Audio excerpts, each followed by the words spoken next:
expert in elder law. Gary Price is back with us to walk us through getting ready, being eligible for Medicaid. Good morning. Well, good morning, Angie. It's always good to see you. It's always good to talk about, to answer some of these questions. So let's talk about eligibility. Sure. And that's what we do.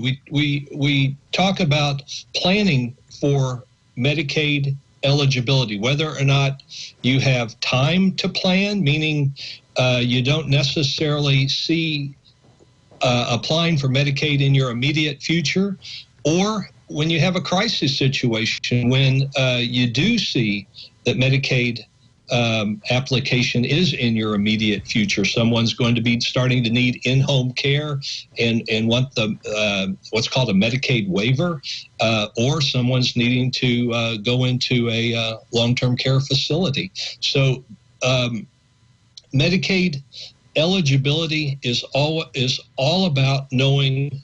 Well, it's about Medicaid planning, and it's all about knowing what transactions or what strategies you can utilize in preserving assets, and when I say that, that means what strategies that the Medicaid or that the state office has approved, and what strategies you cannot do.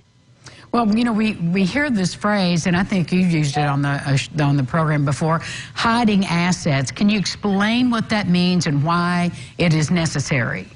Well, actually, you know what? I'm surprised at how many people see Medicaid planning as hiding assets. And Angie, we don't hide assets, actually.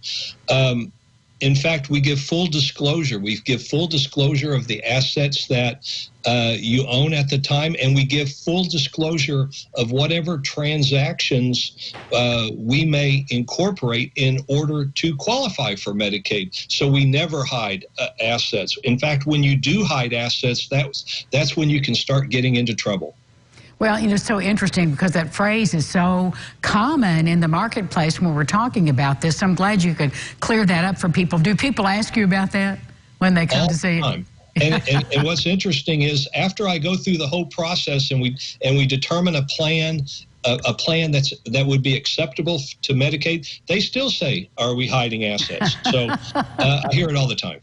All right, so let's talk about planning again, because you know you touched on when we're in a crisis situation. Let's talk about pre-planning. Let's talk about when we really need to start thinking about that, and what are some questions that we need to ask? Well, you know, here's what you need to do, and this is the strategy that I always utilize. And that is, we take a look at the assets, and so knowledge is what's a big part of pre-planning. And so what you want to know is, if I do absolutely nothing, what assets do I have are at risk? Am I at risk at losing if I were to go into a nursing home facility, for example, or if I needed to apply for Medicaid? What assets, because you're not going to lose everything. You should never lose everything, in fact. So planning is all about knowledge. What assets are at risk, what assets are not at risk, and then we start focusing on the assets that are at risk. What can we do to protect those assets? That's what pre-planning is all about. Well, and to help you pre-plan, Gary offers you a book. So let the folks know how they can get your wonderful book.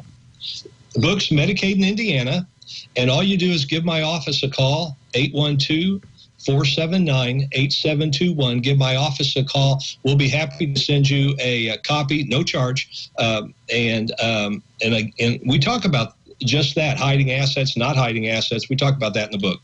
Gary, as always, very enlightening. Thank you so much. All right. Thank you. We'll be back with more local lifestyles right after this. Stay with us.